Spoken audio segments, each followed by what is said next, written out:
بسم اللہ الرحمن الرحیم۔ ایک بزرگ فرماتے ہیں، میں ایک مرتبہ طواف کر رہا تھا، دفعتاً میں نے ایک عورت کو دیکھا، اس کے کاندھے پر ایک کمسن بچہ بیٹھا ہے اور وہ یہ ندا کر رہی تھی، اے کریم، اے کریم، تیرا گزرا ہوا زمانہ یعنی موجب شکر ہے۔ میں نے پوچھا وہ کیا چیز ہے جو تیرے اور مولا کے درمیان گزری؟ کہنے لگی، میں ایک مرتبہ کشتی پر سوار تھی اور تاجروں کی ایک جماعت ہمارے ساتھ تھی۔ طوفانی ہوا ایسی زور سے آئی کہ وہ کشتی غرق ہو گئی اور سب کے سب ہلاک ہو گئے۔ میں اور یہ بچہ ایک تختے پر رہ گئے اور ایک حبشی آدمی دوسرے تختے پر۔ ہم تینوں کے علاوہ کوئی بھی ان میں سے نہ بچا۔ جب صبح کا چاندنا ہوا تو اس حبشی نے مجھے دیکھا اور پانی کو ہٹاتا ہوا میرے تختے کے پاس پہنچ گیا، اور جب اس کا تختہ میرے تختے کے ساتھ مل گیا تو وہ بھی میرے تختے پر آ گیا اور مجھ سے برائی کی خواہش کرنے لگا۔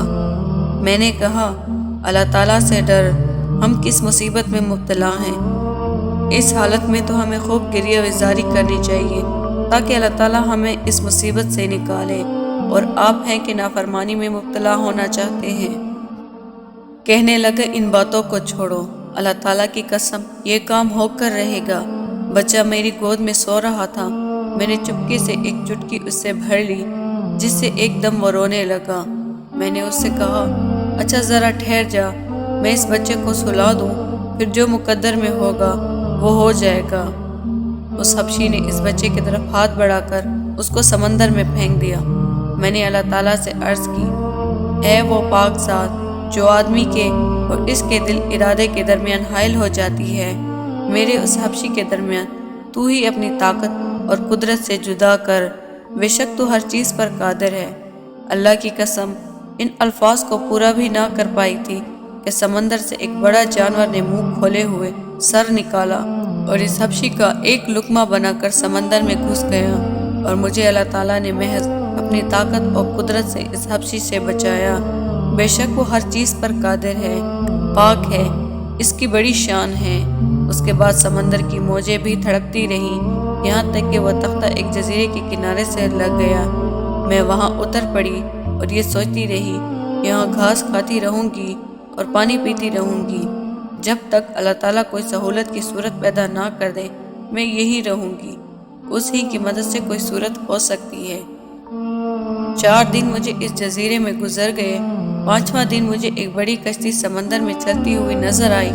میں نے ایک ٹیرے پر چڑھ کر اس کشتی والوں کو اپنی طرف متوجہ کرنے کے لیے اشارہ کیا اور کپڑا جو میرے اوپر تھا اس کو خوب ہلایا۔ اس میں سے 3 آدمی ایک چھوٹی سی ناؤ پر بیٹھ کر میرے پاس آئے۔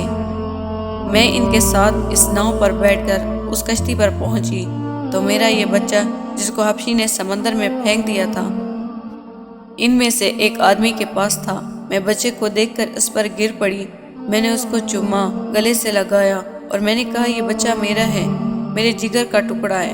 وہ کشتی والے کہنے لگے، یا تو پاگل ہے، تیری عقل ماری گئی ہے کیا؟ میں نے کہا، نہ میں پاگل ہوں نہ میری عقل ماری گئی ہے، میرا عجیب قصہ ہے۔ پھر میں نے ان کو اپنا واقعہ سنایا۔ یہ ماجرا سن کر سب نے حیرت سے سر جھکا لیا اور کہنے لگے، تو نے بڑی حیرت کی بات سنائی ہے، اب ہم تجھے ایک ایسی بات سنائیں گے جس سے تجھے تعجب ہوگا۔ ہم اس کشتی میں بڑے لطف سے چل رہے تھے، ہوا موقف تھی، اتنے میں ایک جانور سمندر کے پانی کے اوپر آیا اور اس کی پشت پر یہ بچہ تھا، اور اس کے ساتھ ایک غیبی آواز ہم نے سنی کہ اگر اس بچے کو اس کی پشت پر سے اتار کر اپنے ساتھ نہ لیا تو تمہاری کشتی ڈبو دی جائے گی۔